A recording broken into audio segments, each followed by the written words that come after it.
Have you ever walked into a crowded room and felt like a giant neon sign was pointing at a tiny stain on your shirt? Or maybe you tripped on a sidewalk, caught yourself, and immediately felt your face burn because you were 1,000% certain every single person in a 3-block radius saw you do it. You feel exposed. You feel judged. You feel like the star of a reality show that nobody asked to be on. But here is the brutal truth that your brain is trying to hide from you. Nobody saw the stain. Nobody cares that you tripped, and that reality show, it doesn't exist. Today we are talking about the spotlight effect. If you constantly feel like you are being watched, judged, or evaluated by everyone around you, you aren't crazy, but you are suffering from a psychological glitch that is destroying your confidence. Most people think this feeling is just how the world works, or that they are just socially awkward. But what if I told you that this feeling is actually a cognitive bias, a literal error in your brain's programming, and once you learn the code, you can turn the spotlight off?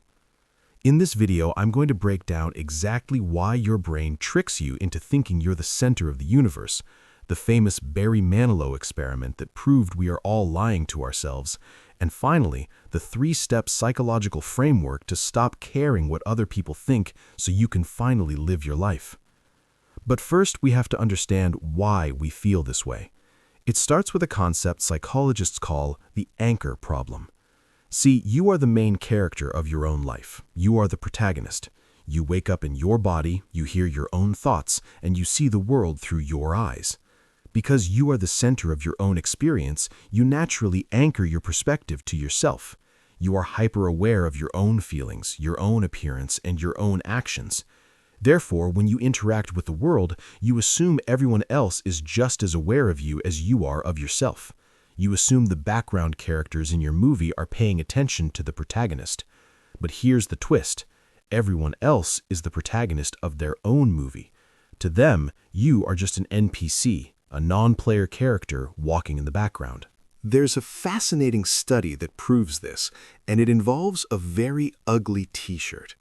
Back in 2000, a psychologist named Thomas Gilovich at Cornell University wanted to measure just how strong this spotlight really is. He brought a group of students into a room to fill out some questionnaires, but he took one student, let's call him the victim, and made him put on a bright yellow t-shirt featuring the face of Barry Manilow. Now, no offense to Barry, but for a college student in the year 2000, this was considered the peak of uncool. It was embarrassing. The student had to walk into the room filled with other students, sit down, and eventually leave. Afterwards, Gilovich asked the student, "How many people in that room do you think noticed your shirt?" The students were mortified. They predicted that at least 50% of the room definitely noticed the Barry Manilow shirt.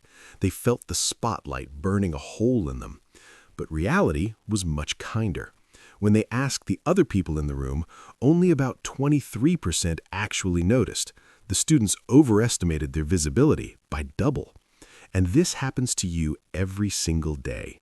You think 50% of the gym is looking at your form? It's probably 20%.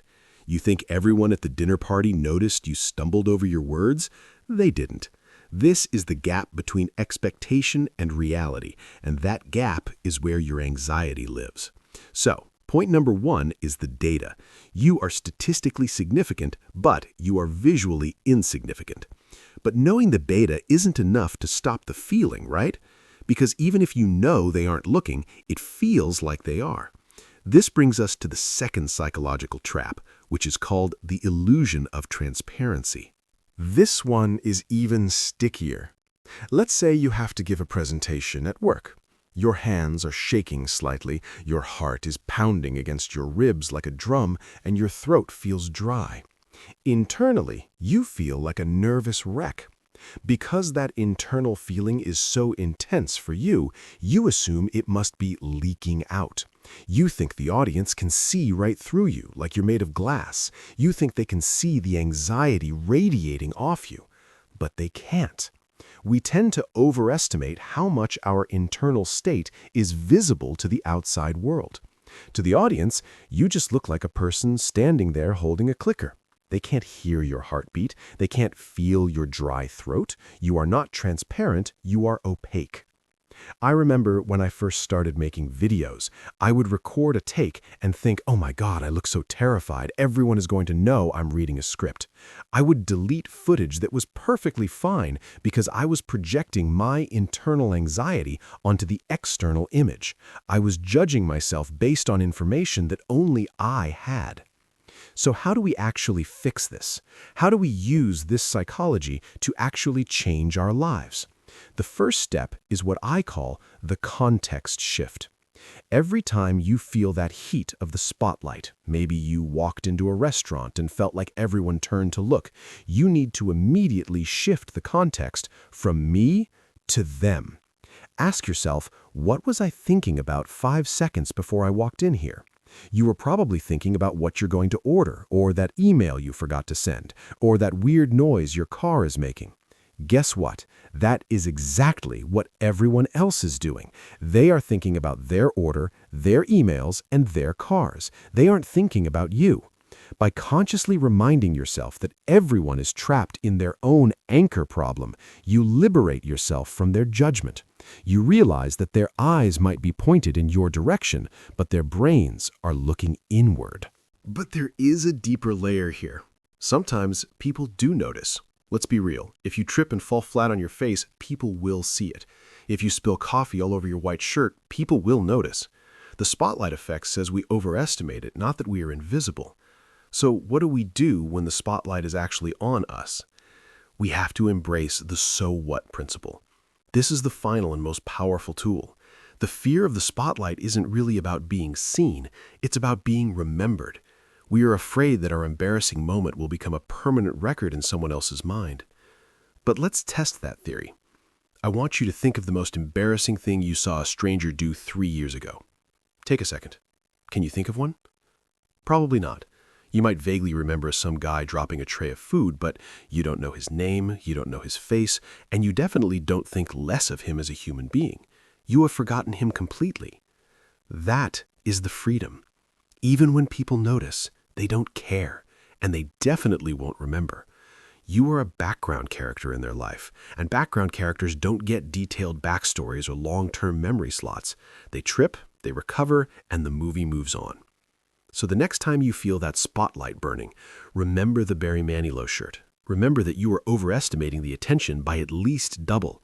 Remember that you are opaque, not transparent. People cannot see your internal anxiety. And finally, remember that even if they look, they will forget you in 5 minutes. You are not the center of the universe, and that is the most freeing news you will hear all day. It means you're free to make mistakes. You're free to wear what you want. You're free to dance badly at weddings, because nobody is watching the rerun of your life except you. Now, understanding the spotlight effect is the first step to conquering social anxiety. But there is another psychological trap that makes us feel even worse, specifically when we compare ourselves to others online. We look at their perfect lives and feel like we're falling behind. This is called social comparison theory, and it is actually ruining your reward system. But there is a way to hack it. If you want to know how to stop comparing yourself to others and finally be happy with where you are, you need to click this video right here. I break down exactly why your brain craves comparison and how to shut it off for good. I'll see you over there.